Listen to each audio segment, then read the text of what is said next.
Salam sejahtera untuk seluruh mahasiswa dimanapun mahasiswa berada. Semoga semuanya dalam keadaan baik dan sehat ya. Kita akan belajar tentang negara dan konstitusi. Ini adalah pertemuan ke-6. Sekali lagi saya berharap sekali mahasiswa sekalian bisa menyimak dan mengikuti seluruh materi ini dari awal sampai akhir ya. Sebelum Bapak mengajar, sebelum Bapak sampaikan presentasi, perlu saya sampaikan bahwa untuk materi negara dan konstitusi itu adalah materi pendukung ya, materi pendukung mata kuliah Pancasila yang sudah kita pelajari dari semester 1 ya. Di dalamnya itu membahas tentang sistem hukum di negara kita, tetapi untuk detailnya itu tidak bisa kita bahas lebih jauh karena memang cukup banyak ya jikalau kita harus mempelajari undang-undang ya, kemudian turunan undang-undang, kemudian sampai kepada undang-undang daerah dan lain sebagainya. Oleh sebab itu kita cukup memahaminya dari sudut pandang yang umum sehingga konsep tentang dasar ya negara dan konstitusi atau dasar negara itu bisa kita pahami dan kita bisa tempatkan itu pada skala yang lebih besar di mana kita sebagai warga negara bisa melihat ya konsep negara dan konstitusi itu seperti apa.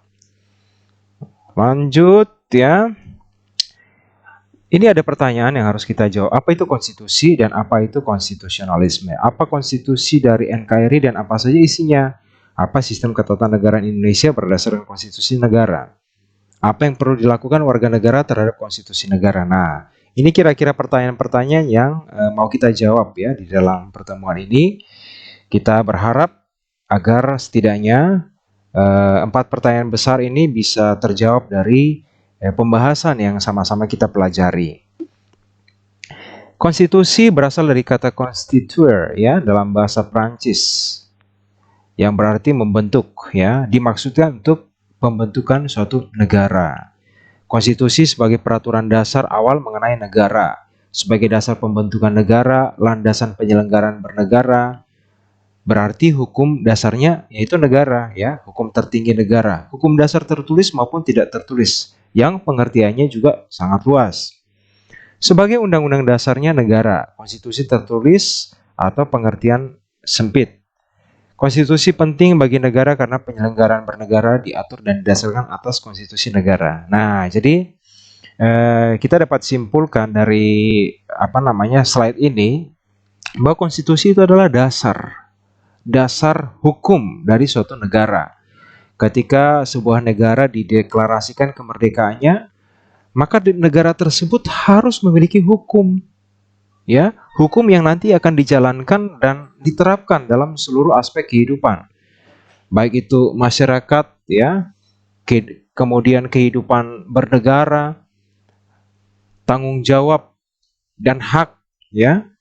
Dan ketika itu semuanya dilakukan, maka negara itu akan berjalan secara kondusif, secara seimbang. Karena apa? Karena ada hukum, ada aturan. Di mana-mana ketika terbentuk sebuah organisasi kecil sekalipun, di situ harus ada aturan, disiplin ya. Itu dilakukan dalam rangka mencapai ketertiban di dalam kehidupan masyarakat atau anggota masyarakat. Nah, jadi yang dimaksudkan dengan konstitusi itu adalah dasar. Nah, hukum-hukum yang kita miliki setiap hari, hukum yang mengatur begini dan begitu, jangan begini, jangan begitu, yang melakukan begini akan mendapatkan hukuman, sanksi dan lain sebagainya, ya. Ternyata dasarnya itu ada. Dasar itu atau awal sejarah hukum itu yang kita sebut sebagai konstitusi, ya.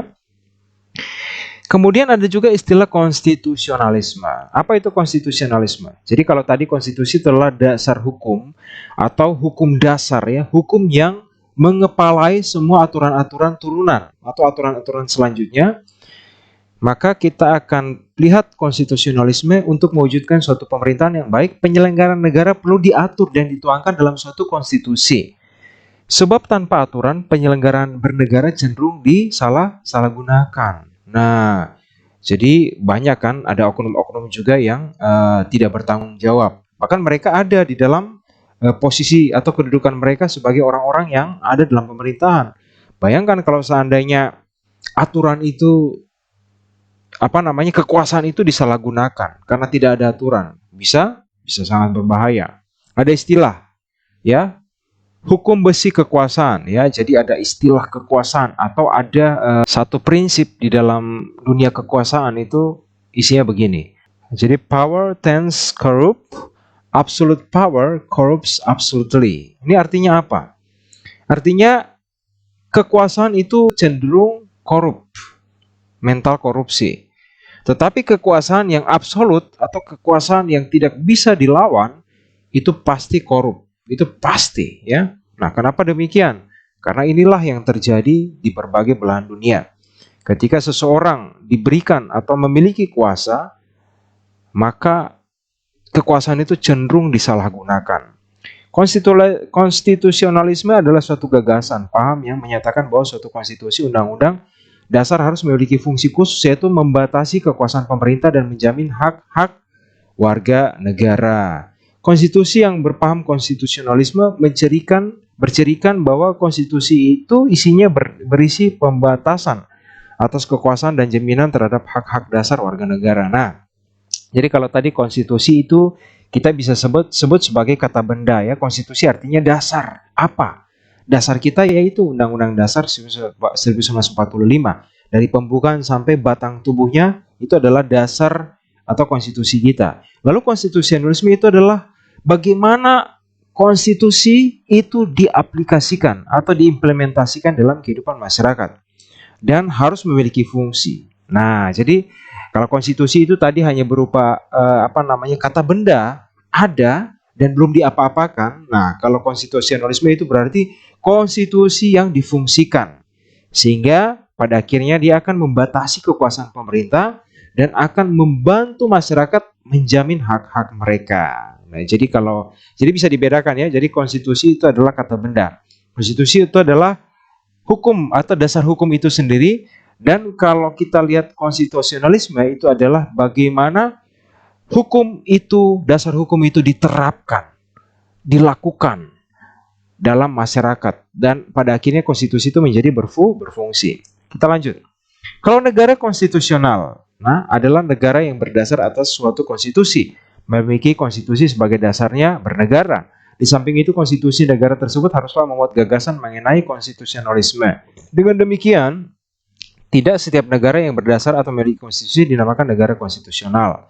Perlu memiliki syarat bahwa konstitusi di negara tersebut bersifat konstitusionalisme. Banyak negara yang memiliki konstitusi, undang-undang dasar, tetapi belum tentu menganut konstitusionalisme. Nah, jadi negara konstitusional itu maksudnya adalah negara yang sudah punya konstitusi, ya, dan menjalankan aturan konstitusi tersebut. Ya, bisa dipahami, ya, sampai sini. Artinya gini, sebuah negara, dia punya undang-undang dasar, dan undang-undang dasarnya itu berfungsi, dijalankan. Kenapa demikian? Karena ternyata ada negara-negara yang punya undang-undang dasar tapi tidak berjalan, atau bisa saja hanya berlaku, mungkin dia tajam ke bawah tapi tumpul ke atas. Artinya apa? Artinya hanya diberlakukan kepada masyarakat, tetapi pemerintahnya kebal hukum, kebal aturan. Nah, itu kan berarti itu ciri-ciri apa? Ciri-ciri negara otoritarian. Otoritarian itu, ya, negara-negara yang biasanya penguasanya itu memiliki kekuasaan absolut. Seperti yang tadi, ya, kita bahas yang di istilah bahasa Inggris tadi itu, bahwa kekuasaannya itu bersifat absolut, tidak bisa dilawan. Kalau ada yang lawan, cilaka. Nah, seperti itu, ya. Konstitusi NKRI. Nah, kita sekarang persempit lagi, kita mau bahas tentang konstitusi yang berlaku di Negara Kesatuan Republik Indonesia. Konstitusi yang berlaku di NKRI adalah Undang-Undang Dasar yang kita akui adalah 1945 yang ditetapkan PPKI, ya, Panitia Persiapan Kemerdekaan Indonesia, tanggal 18 Agustus 1945. Diberlakukan kembali melalui Dekret Presiden 5 Juli 1959, dikukuhkan secara aklamasi pada tanggal 22 Juli 1959 oleh DPR dan telah mengalami 4 kali perubahan amandemen menurut utusan MPR tahun 99, 2000, 2001, dan 2002. Nah, jadi ternyata Undang-Undang Dasar kita yang dideklarasikan pada tanggal 18 Agustus itu memiliki kelemahan. Kenapa kita katakan memiliki kelemahan? Karena ternyata mengalami beberapa kali revisi atau perubahan ya. Bahkan ada yang di amandemen. Amandemen artinya pengajuan perubahannya itu diterima ya, sehingga mengalami perubahan. Terus konstitusi lain yang pernah berlaku adalah KRIS ya, 1949 sampai 1950 dan Undang-Undang Dasar sementara. KRIS itu adalah Konstitusi Republik Indonesia sementara. Sedangkan Undang-Undang Dasar UEDS itulah Undang-Undang Dasar sementara ya. Jadi KRIS dan juga Undang-Undang Dasar sementara itu pernah sempat berlaku, tetapi saat ini sudah tidak berlaku lagi. Nah, kenapa? Karena ternyata memang kita harus memiliki konstitusi yang tunggal. Dalam hal ini cukup ya Undang-Undang Dasar 45 itu yang kita lakukan atau kita terapkan, yang kita akui, yang kita miliki. Konstitusi yang berlaku di Indonesia adalah hukum dasar tertulis ya, yang kita akui adalah Undang-Undang Dasar. Nah, itu bukan yang lisan tetapi itu yang tertulis. Isi konstitusi berisi hal-hal yang mendasar, penting bagi negara, umumnya bersifat garis-garis besar yang nanti dituangkan lebih lanjut dalam peraturan perundangan di bawahnya. Jadi isi konstitusi itu hal-hal yang mendasar. Jadi Undang-Undang Dasar 1945 itu isinya tuh umum, masih bersifat universal ya.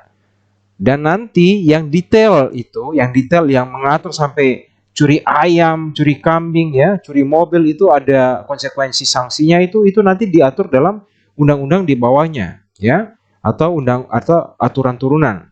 Konstitusi negara umumnya berisi tentang identitas organisasi negara ya, pola kekuasaan negara, hubungan antar lembaga negara, hubungan negara dengan warga negara, aturan tentang perubahan konstitusi. Tapi itu juga dibahas secara umum, masih secara umum ya. Jadi bagaimana melihat ternyata identitas negara kita ada ya, konstitusi kita ada, bagaimana pola kekuasaan kita seperti apa, hubungan lembaga satu dengan lembaga itu yang lain seperti apa, hubungan negara dengan warga negaranya itu seperti apa, dan juga dibahas tentang perubahan.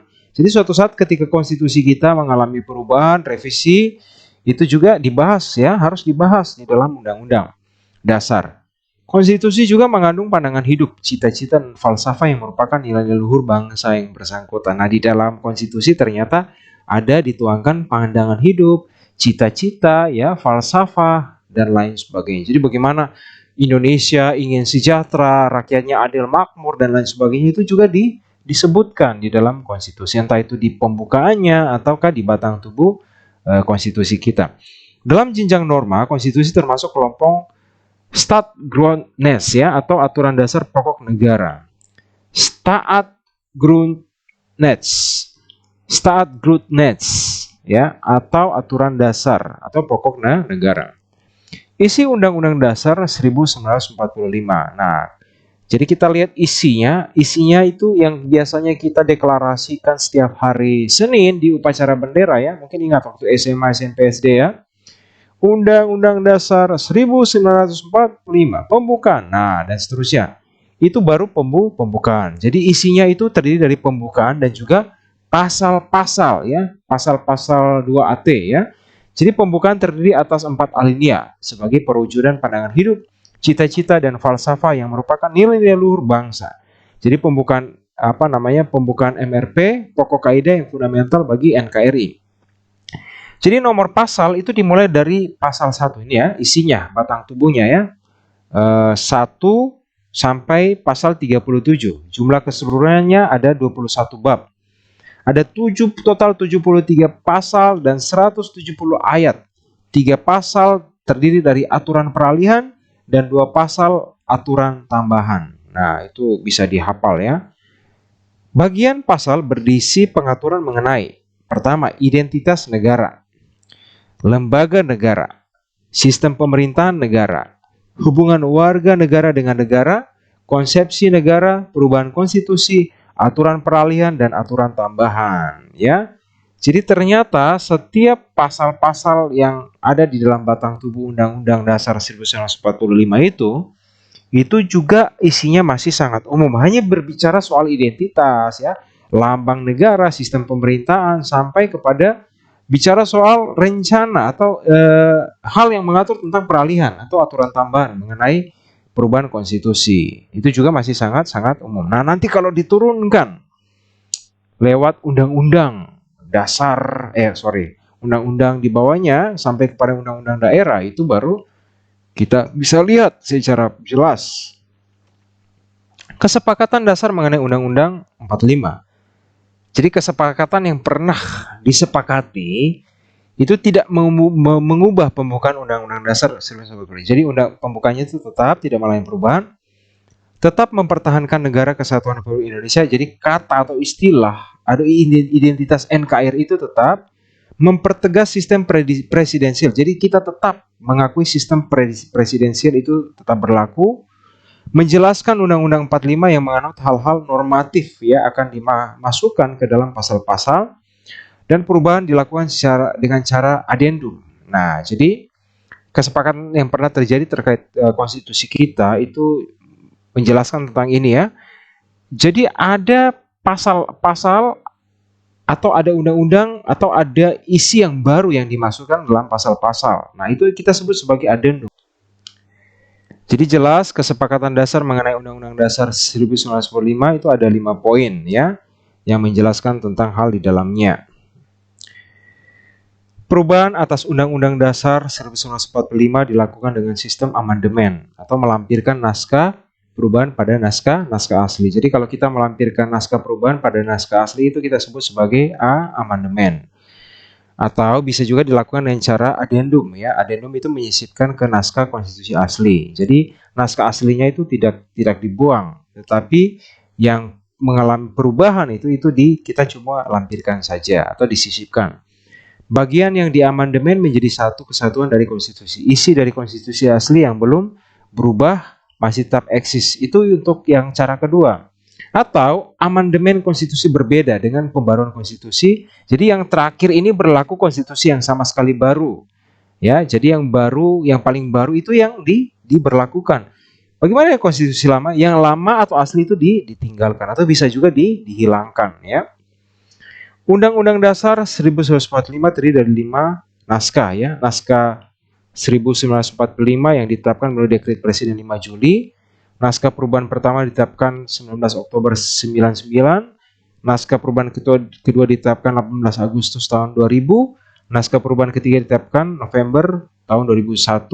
Naskah perubahan ditetapkan 10 Agustus 2002 ya. Jadi ini yang mengalami perubahan ya. Undang-undang dasar kita kan bagaimanapun ya namanya sistem pemerintahan ketatanegaraan itu kan bersifat dinamis. Dinamis itu artinya itu berubah setiap saat tergantung dengan situasi. Jadi aturan kita juga harus mengalami perubahan disesuaikan dengan kondisi yang terbaru. Kelima naskah dijadikan satu yang masing-masing berlaku mengikat sesuai dengan tanggal ditetapkan. Jadi bukan berarti yang lama itu tidak berlaku. Mereka tetap saling mengikat satu dengan yang lain. Sistem ketatanegaraan Indonesia. Jadi bentuk negara kita itu adalah kesatuan dengan asas desentralisasi. Jadi meskipun kita ini satu ya dari Sabang sampai Merauke, pusatnya di Jakarta sebagai ibu kota negara, tetapi kita menganut asas desentralisasi. Apa itu asas desentralisasi? Desentralisasi kalau kita lihat di Kamus Besar Bahasa Indonesia itu artinya adalah pemberian hak kekuasaan kepada pemerintah di daerah. Jadi pemerintah daerah itu di bawah gubernur, bupati dan lain sebagainya sampai kepada tingkat RT RW ya. Itu mereka diberikan kekuasaan. Kekuasaan untuk apa? Bukan untuk mengatur semua, tetapi untuk mengatur bidang daerahnya masing-masing. Nah, itu kita sebut sebagai asas desentralisasi. Kemudian bentuk pemerintahan kita itu adalah bentuk republik ya. Artinya pemerintahan yang dikepalai oleh seorang presiden. Sistem pemerintahan kita adalah presidentil. Ya, jadi ada presiden dan ada menteri-menterinya. Sistem politik kita itu demokrasi. Jadi kalau ditanya ya bentuk negara kita adalah kesatuan dengan asas desentralisasi. Bentuk pemerintahan kita adalah republik, sistem pemerintahan kita adalah presidensial. Kalau kita ditanya sistem politik kita bagaimana? Demokrasi. Demokrasi itu tidak perlu Bapak bahas lagi ya, karena di semester 1 kita bahas tentang Pancasila itu kita sudah singgung tentang sistem demokrasi. Bagaimana kekuasaan itu bukan hanya sekedar di tangan rakyat, tetapi rakyat punya akses rakyat punya kapasitas juga untuk bisa menentukan arah langkah dari perjalanannya suatu negara. Ketentuan-ketentuan demikian dapat ditemukan dalam Undang-Undang Dasar 1945. Dengan demikian, konstitusi negara menggambarkan sistem ketatanegaraan dari negara itu sendiri. Apa yang perlu dilakukan warga negara? Nah, ini dia. Jadi, inti dari semua itu sebenarnya larinya ke sini ya. Jadi kenapa sampai kita harus memahami pentingnya konstitusi? Kenapa kita harus tahu keberadaan konstitusi itu, dan kita harus tahu turunan dari konstitusi itu seperti apa? Ini. Yang pertama, kita diharapkan memahami secara utuh dan lengkap mengenai konstitusi negara, bukan memperdebatkan eksistensi konstitusi, perlu tidaknya konstitusi. Jadi kita sudah tidak usah lagi bertengkar ya soal konstitusi itu berfungsi kah tidak, pentingkah tidak, harus ada atau tidak ada. Kita tidak perlu lagi memperdebatkan itu. Cukup kita tahu bahwa kita negara yang punya dasar hukum, bersikap dan berperilaku yang konstitusional dalam hidup bernegara. Nah, jadi kita juga harus memiliki sikap konstitusional. Yang paling sederhana seperti apa? Yang paling sederhana ya dalam kehidupan pribadi kita. Tadi konstitusional artinya apa? Artinya dasar hukum atau konstitusi itu harus berfungsi, harus dijalankan. Nah, kalau ke dalam kehidupan kita bagaimana? Contoh, kita bikin aturan ya. Contohnya kita bikin aturan di dalam kelas. Tidak boleh begini, tidak boleh begitu. Yang melanggar begini maka ada sanksi. Yang melanggar begitu maka juga ada sanksi. Nah, jadi kalau kita mau menerapkan prinsip konstitusional dalam diri kita, maka kita harus bisa percaya, yakin, kita tahu bahwa aturan di dalam kelas, disiplin dalam kelas, SOP dalam kelas itu ada, dan kita harus menjalankannya. Jadi kalau kita hanya aturan itu hanya ditempel begitu saja dan kita tidak mengikuti aturan, itu sama saja bukan sistem, itu bukan perilaku konstitusional. Menghindari perilaku inkonstitusional dalam hidup bernegara. Perilaku inkonstitusional bisa dilakukan oleh penyelenggara negara maupun oleh rakyat. Perilaku inkonstitusional membahayakan kehidupan konstitusional dan praktik bernegara pada umumnya. Kenapa demikian? Ya contoh saja. Jadi perilaku konstitusional, inkonstitusional itu artinya gini. Kita punya aturan. Kita sudah punya dasar aturan, tetapi tidak ada yang dilakukan. Atau seperti dalam kasus ini ya, pemerintahan dan rakyat. Pemerintah tidak melakukan aturan, hanya rakyat saja yang dipaksa untuk melakukan aturan. Itu salah. Atau pemerintah saja yang harus ikuti aturan, rakyat semaunya, itu juga salah. Yang benar adalah itu, jadi dua itu tidak konstitusional atau inkonstitusional. Jadi harusnya adalah dasar hukumnya ada, konstitusinya ada, dan kita melakukan, menerapkan itu, dan kita mengikutinya dengan baik. Berpikir kritis dan konstruktif terhadap konstitusi untuk kemajuan bangsa dan negara. Perlu pendidikan kesadaran berkonstitusi sehingga konstitusi benar-benar berjalan dan ditaati. Jadi sosialisasi tentang konstitusi itu harus selalu dilakukan supaya rakyat kita, anak-anak kita yang baru lahir, yang belajar di sekolah SD itu, mereka juga lambat laun harus belajar tentang konstitusi. Berpikir kritis ya. Jadi pemikiran kritis itu kita sudah pelajari juga kan di Pancasila. Filsafat ya, filsafat Pancasila itu kan sebenarnya kita bahas tentang pikiran yang kritis. Nah, kita lihat di sini posisi konstitusi negara warga negara, ya. Bisa perhatikan ya. Konstitusi, ya. Hukum dasar ini ada di sini, kita ada di Nah, ini. Jadi hukum dasar konstitusi itu ada di sini, warga negara ada di sini, ya. Jadi konstitusi itu adalah ada yang tertulis, ada yang tidak tertulis. Undang-undang dasar. Jadi ini prinsip konstitusi, ada model konstitusi tertulis, ada model konstitusi tidak tertulis. Dan yang kita miliki itu adalah Undang-Undang Dasar 1945. Ada di sini ya.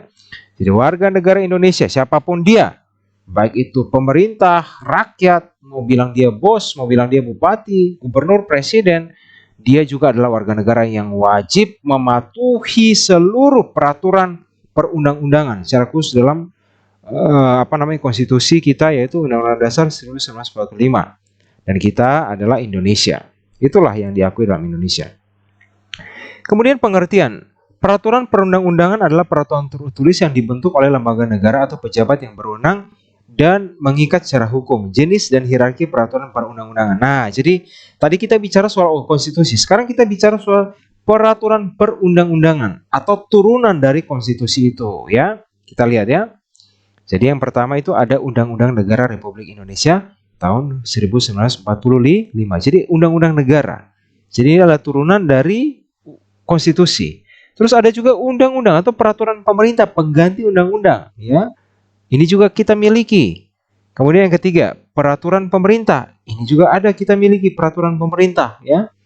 Peraturan pemerintah itu banyak ya, sesuai dengan biasanya ini ada di kementerian. Di kementerian ini membahas tentang peraturan pemerintah. Kemudian peraturan presiden. Nah, ini berarti hak dasar presiden, hak khusus presiden yang dituangkan dalam peraturan ya, yang harus langsung diikuti oleh seluruh segenap rakyat Indonesia.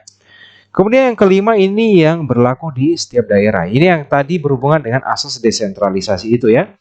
Atau bagaimana kekuasaan itu diserahkan kepada pemerintah daerah untuk mengatur daerahnya masing-masing.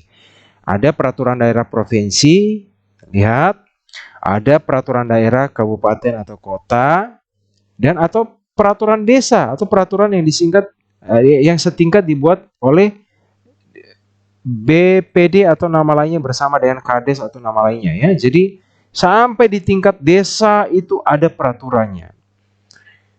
Isinya bagaimana? Isinya tentu saja berbeda satu dengan yang lain. Isinya pasti sekali ya membahas tentang kondisi situasi daerah tersebut.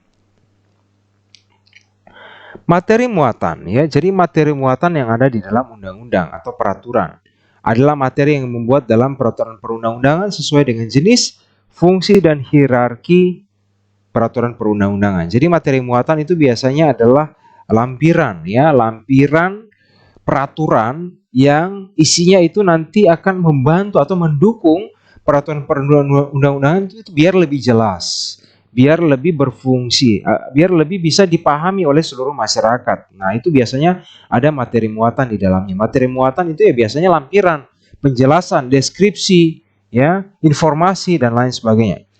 Fungsinya apa? Itu mengatur lebih lanjut ketentuan Undang-Undang Dasar Republik Indonesia tahun 1945 yang meliputi hak-hak asasi manusia, jadi hak dan kewajiban warga negara, pelaksanaan dan penegakan kedaulatan negara, serta pembagian kekuasaan negara, wilayah negara, pembagian daerah, keluarga negara, dan kependudukan dan keuangan negara. Nah, jadi materi muatan ini yang ada 6 poin ini biasanya dilampirkan ya dalam peraturan perundang-undangan. Fungsinya apa? Sebagai tambahan informasi.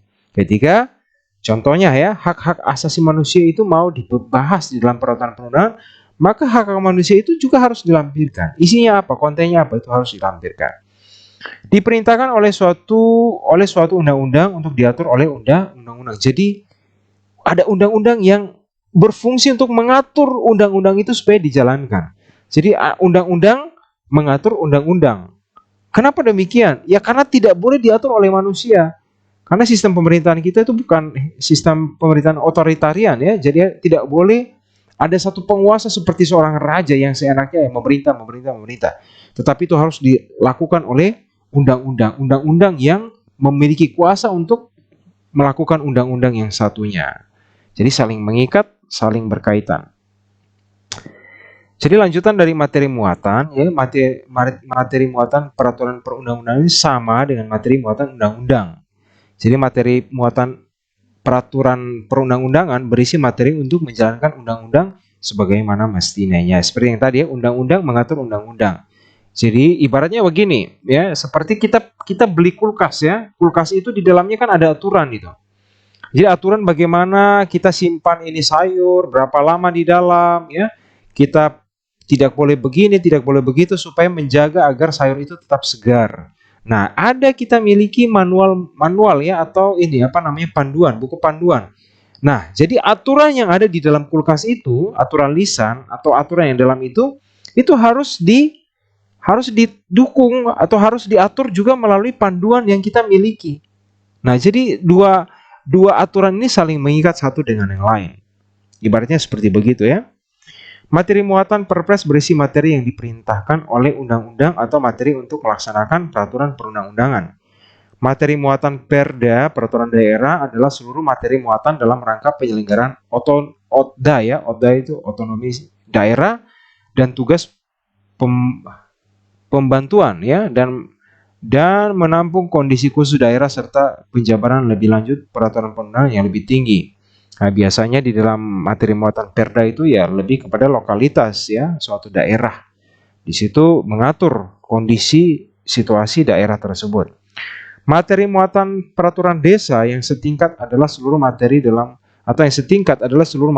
rangka penyelenggaraan utusan desa atau yang setingkat serta penjabaran lebih lanjut peraturan perundangan yang lebih tinggi.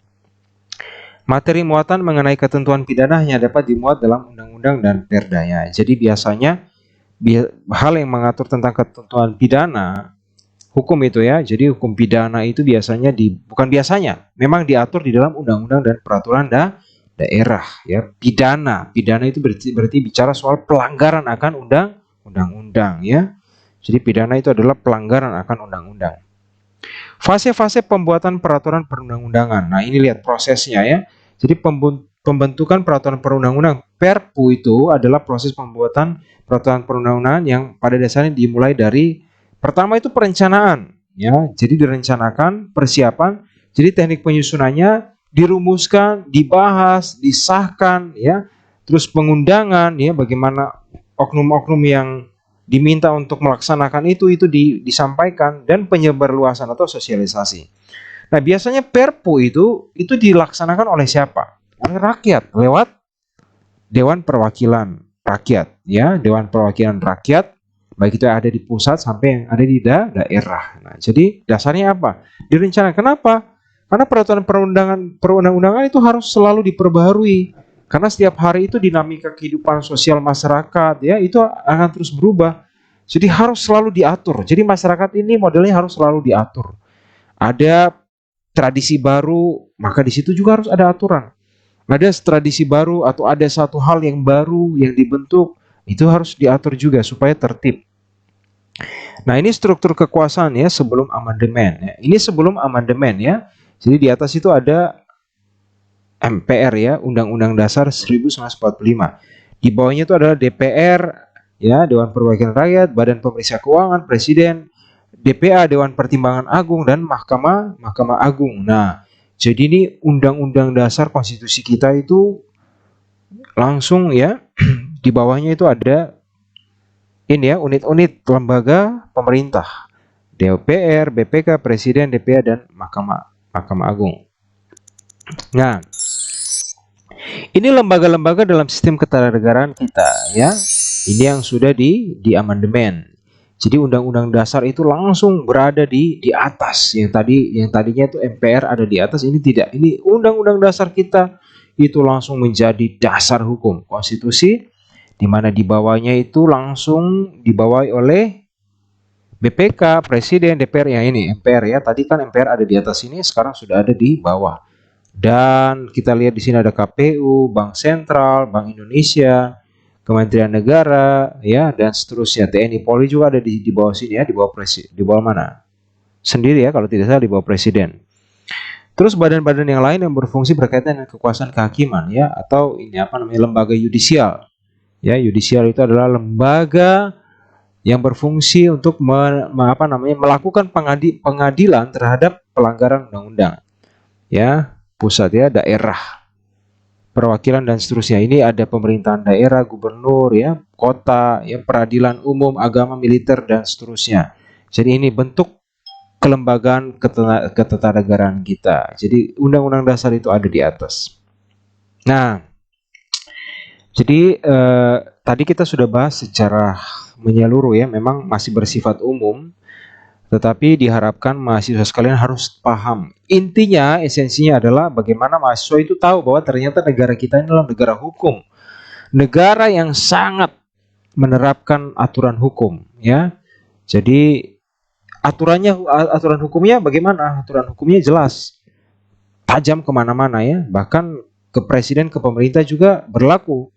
Jadi undang-undang ini berlaku bagi semuanya. Nah, jadi kita sebagai warga negara, secara khusus mahasiswa sekalian, kalian diharapkan tidak hanya cukup memahami bahwa kita adalah negara hukum, tetapi juga harus mengerti hukum-hukum apa yang ada di negara kita. Dan selain mengerti, yang lebih utama adalah bagaimana kalian dan saya kita bisa menjalankan aturan tersebut. Karena ketika aturan itu kita lakukan dengan baik, dengan benar, maka percaya, sistem pemerintahan kita itu pada akhirnya akan melahirkan sebuah bentuk kesejahteraan bagi masyarakat. Nah, kita semua sejahtera. Contoh kecil di dalam kelas, ketika aturan mengenai waktu, disiplin waktu itu kita lakukan. Masuknya jam sekian, jam 8, selesainya jam sekian. Kalau kita lakukan, maka apa? Maka dapat dipastikan mahasiswa sekalian pasti mengerti dan memahami materi yang disampaikan oleh dosen. Tapi kalau ada 1-2 orang yang melanggar aturan, datangnya jam 9, bahkan mau pulang, mau selesai baru pulang, dapat dipastikan dia tidak akan pernah bisa mengerti itu materi. Nah, itu contoh kecil, bahkan dalam lingkup yang lebih luas itu bisa kita pahami. Semoga materi yang Bapak bahas di pertemuan ke-6 ini mengenai negara dan konstitusi itu bisa dimengerti, dan tidak tertutup kemungkinan bagi kalian yang mau menggali informasi lebih jauh bisa ya membuka segala akses, baik itu akses internet, buku-buku, ya, YouTube dan lain sebagainya, supaya kasanah pengetahuan kalian itu bisa bertambah. Itu saja penyampaian dari Bapak pada pertemuan ke-6 ini. Semoga jadi berkat. Sampai ketemu pada pertemuan ke-7. Kita akan bahas materi selanjutnya. Tuhan memberkati.